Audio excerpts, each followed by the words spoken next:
नइखे माहिरा और सकती में कमी कम रह गइल भगती में ए माई सक नइखे माहिरा और सकती में कमी कम रह गइल भगती में सोचल सपना में लागल गाता 14 बरस पूजा कइन भूखनी नवरात्रि तब काहे दे दिहनी बकलोल मारा पूरल नाही मानवा के मोर सारा धारा। प्रेम से बोली खप्पर वाली मैया की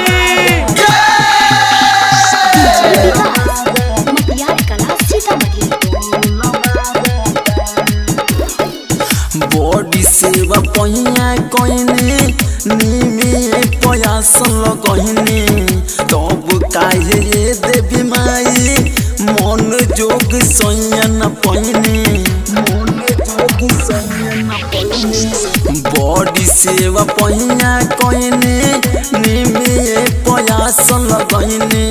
तब काहे देवी माई मन जोग सयन पहिने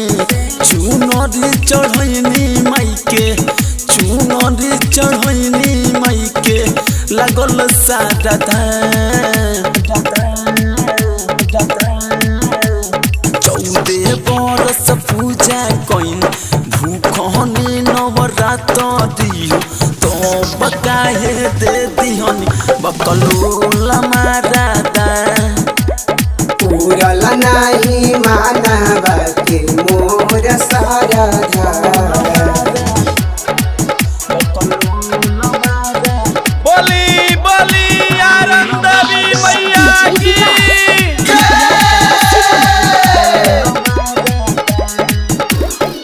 सोनू सुजीत मैया आइले शरण में ओढ़ौल के फूल माई चढ़ैले चरण में